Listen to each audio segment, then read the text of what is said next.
Good morning everyone, how are you doing? My name is Infrared, and I've got some puzzles from CubeZZ. I think I know what one of these puzzles is, but the other four I have not a clue. So let's get the unboxing started. Now the first puzzle I would like to show is the one that I do know something about in this marvellous unmarked box. Getting the rest out of the way. And jump cut. Much better. A marvellous unmarked box.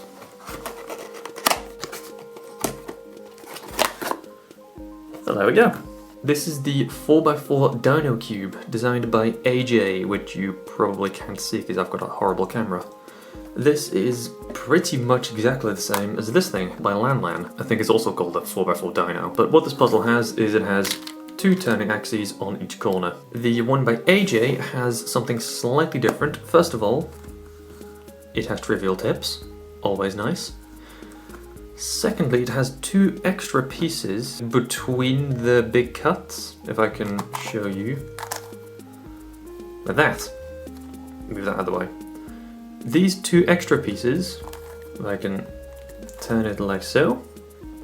The big triangle, and you have a smaller one like that.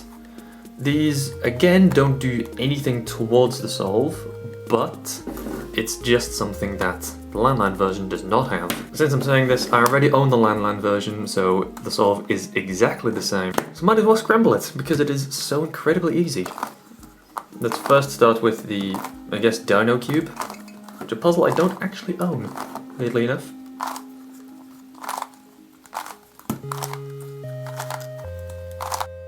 Turning on these outside layers is really smooth. Slightly catchy, and there's definitely no loop in them, but I really don't expect anything from this type of puzzle. Break up those. There we go, that's the outside scrambled. Now to check the turning for the smaller tips. That's very stiff. Might as well just turn these trivial tips because they're part of the puzzle as well. These smaller corner turns are really catchy. Not catchy, they're stiff. There we go. You have to really hold the puzzle together before you can start turning them. That already looks fantastic. And I've got 4 to go. And the tips too. And finally, these big outer turns again.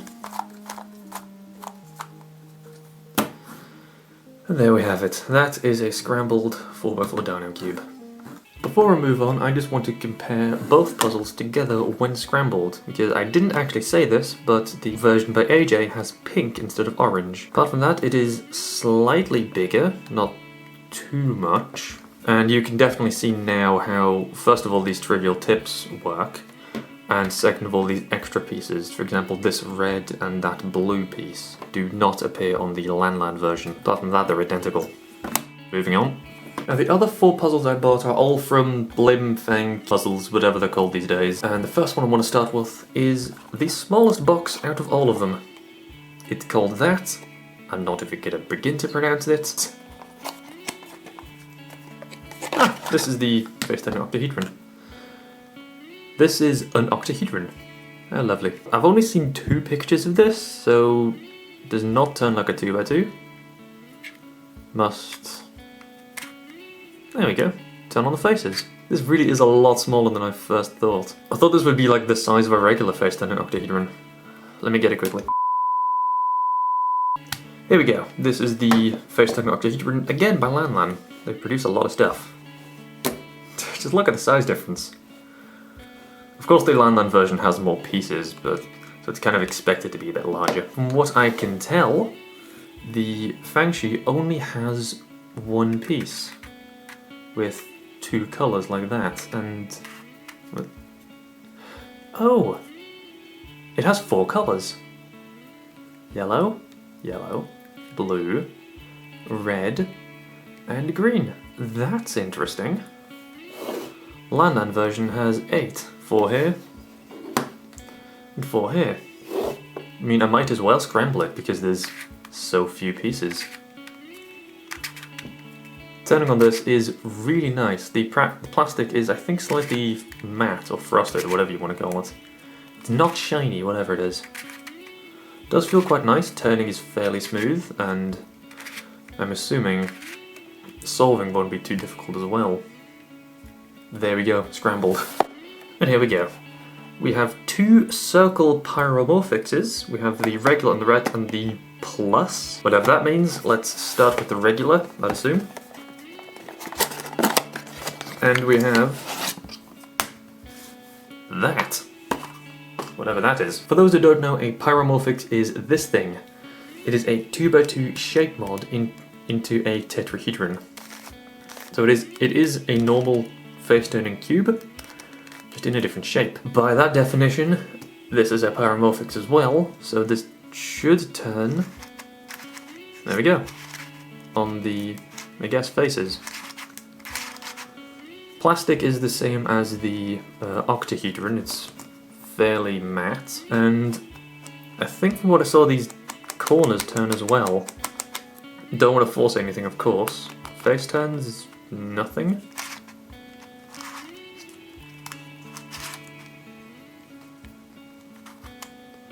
Oh! These tips do turn. You have to get all four corners in one, and it can turn one corner. If I can solve this again, how to do this. Oh. 3 moves, pretty simple. Okay, I didn't expect it to be bandaged this much. I thought this version could turn the tips as well. It might be the plus. I mean, I might as well scramble it, but I've got nothing else to do really. Move all 4 corners to 1, and then you can turn 1 corner like that. Continue scrambling. This is such an unusual puzzle. That is the exact reason why I bought this. It's hard to even scramble this puzzle because there's so much restriction going on. I've not yet separated all the pieces.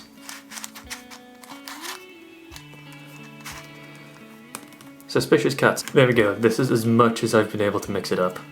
This is absolutely nothing as I expected. There's so much restriction going on.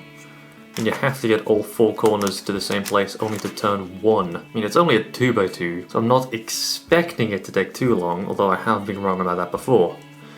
I guess now we move on to the plus. We have the plus here, which looks obviously remarkably similar to the regular version.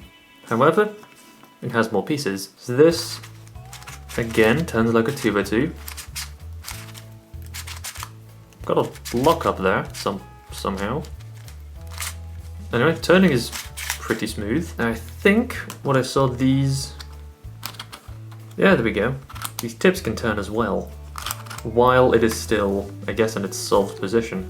Taking the octahedron, the face shape looks remarkably similar to that. And there we go. The octahedron has the same edge length as any of these sides. That's why it's so small.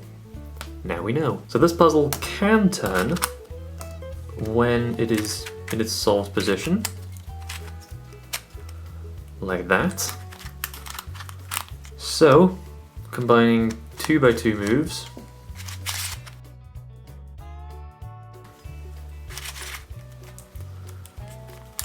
tip moves, we have 1, 2, 3.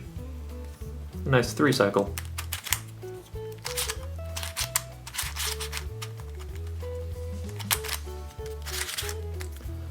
Yep, and I did that.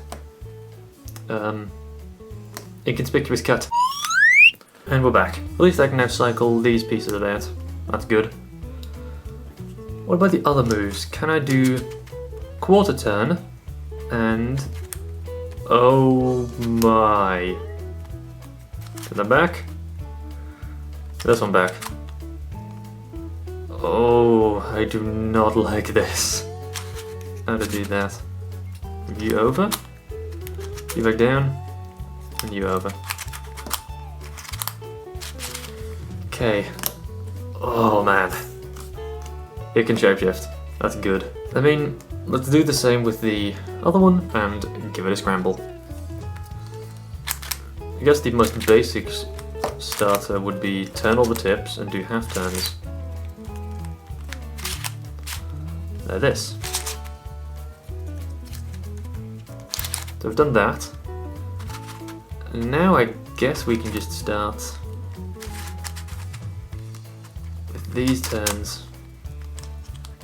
And there are only 4 turning axes, these other 4 don't move. It's getting difficult to hold. This might actually be easier than the regular version because there's, I guess, no bandaging. There we go. Now just for the final 2x2 scramble.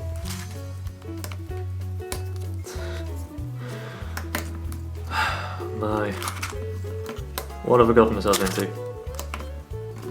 There's one more, and that last one being the Dino Star Plus. I believe this used to be mass-produced, but then it got discontinued.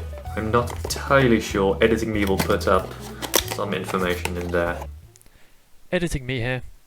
While Past Me here was correct, I did forget to say something, moving that out of the way. The Dino Star, seen on twistypuzzles.com, it was mass-produced in 1982. However, it was only a Dino Cube, not a Dino Cube plus 2x2. If you look at the mechanism here, we can only see the corners. And looking at the price at the bottom, they can get quite expensive.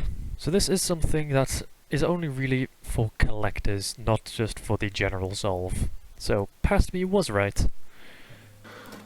Oh my. There we go. That's a Dino Star. Again, it is a... Yes, it is a 2x2. It's 2 tetrahedra, so we have 4 colours on each. Then they're kind of unceremoniously squished together. So we have blue on one side, turn it over, and then we have blue on the other side. With all 4 colours, of course. As I just showed, this is a 2x2, and also these corners can turn. So this is actually its solved position. Dino and 2x2 have been made before, but never mass-produced. Editing Me will put up a few of my favourites. This could be the easiest of the 3, since so many pieces are identical. You have 3 yellow, so 6 of the same colour. And at no point can you bandage this puzzle. I guess, similar to the other 2, let's give it a scramble.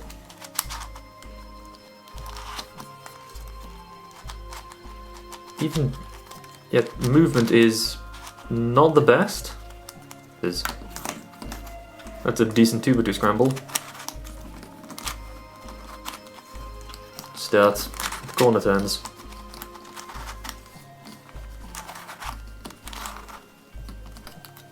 Should be all of them. More 2x2 moves.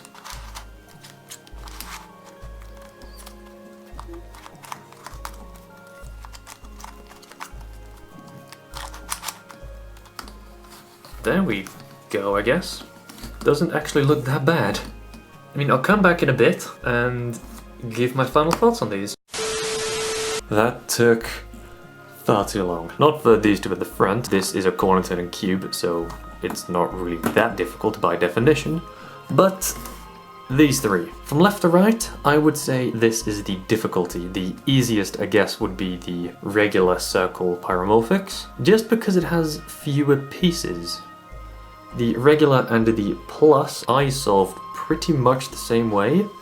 The plus I reduced to a regular one, as you can see with these triangle in the middle.